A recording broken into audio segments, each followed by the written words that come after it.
জ্বালানি মন্ত্রী অদক্ষতার কারণে হয়তো ওনার মন্ত্রণালয় চালাবার মতো কোয়ালিটি নেই। উনি অনেক আগেও দুর্নীতিগ্রস্ত লোক।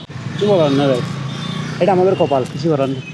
120 টাকার তেল সিন্ডিকেট করে 140 টাকা করছে, এখন আবার তার উপরে 5 টাকা বাড়তি। এখন গাড়ি বিক্রি করে দিতে হবে, সরকারের কাছে কোনো আবেদন নেই। 1.5 মাসের ব্যবধানে আবারও বেড়েছে জ্বালানি তেলের দাম।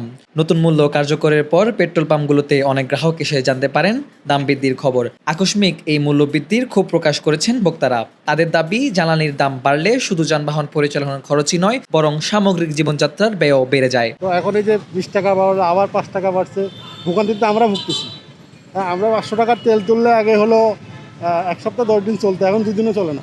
রোববার রাতে বিদ্যুৎ, জ্বালানি ও খনিজ সম্পদ মন্ত্রণালয়ের জ্বালানি বিভাগ এক বিজ্ঞপ্তিতে জানান, বিশ্ববাজারে জ্বালানি তেলের মূল্য ওঠানামার সঙ্গে সামঞ্জস্য রেখে দেশের ভোক্তা পর্যায়ে প্রতি লিটার অক্টেনের দাম 145 টাকা, পেট্রোলের দাম 140 টাকা এবং কেরোসিনের দাম 135 টাকা নির্ধারণ করা হয়েছে। তবে ডিজেলের দাম আগের মতোই প্রতি লিটার 115 টাকা অপরিবর্তিত রাখা হয়েছে।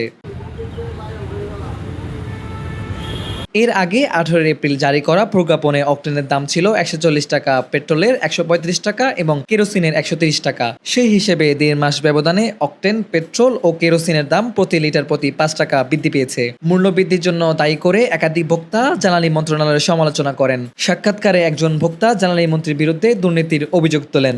আমি মনে করবো যে জ্বালানি মন্ত্রী অদক্ষতার কারণে হয়তো ওনার এই মন্ত্রণালয় চালাবার মতো কোয়ালিটি নেই। উনি আগেও তো ওনার বিরুদ্ধে অনেক অভিযোগ আছে। উনি অনেক আগেও দুর্নীতিগ্রস্ত লোক। এই লোক দিয়ে আসলে এই মন্ত্রণালয় চালা সম্ভব না। ইকবাল হাসান টুকু উনি অত্যন্ত একজন দুর্নীতিগ্রস্ত লোক।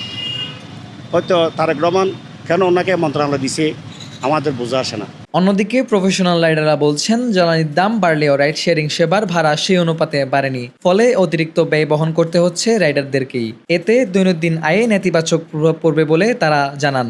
আপনি বলতেছেন 120 টাকা থেকে বাড়ার পরে যে 145 টাকা হয়েছে সেটা, বাট আমাদের যে অ্যাপস যেগুলো আছে এরা ভাড়া যখন 89 টাকা ছিল তখন যে রেট ছিল, এরপরে যতবারই ভাড়া বাড়ছে না কেন ভাড়া কিন্তু আর রিভাইজ করা হয়নি।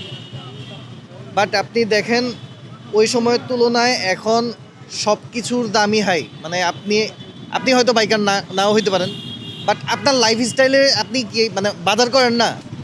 হ্যাঁ, সো আপনি নিজেরটা যদি চিন্তা করেন আপনি বুঝবেন যে মানে লাইফ লিড করাটা এখন কতটুকু হয়েছে। হ্যাঁ, মধ্যপ্রাচ্যের সংঘাত পরিস্থিতি শান্তি চুক্তির দিকে এগোনোর ইঙ্গিত দিলেও আন্তর্জাতিক জ্বালানির বাজার এখনো পুরোপুরি স্থিতিশীল নয়, আর সেই অস্থিরতার প্রভাব পড়েছে দেশের বাজারেও। তবে জ্বালানি তেলের দাম নতুন মূল্য নির্ধারণে ভোক্তা ও পরিবহন সংশ্লিষ্টদের মধ্যে অসন্তোষ দেখা দিয়েছে। আরাফাত হোসেন, চট্টগ্রাম সংবাদ প্রতিদিন।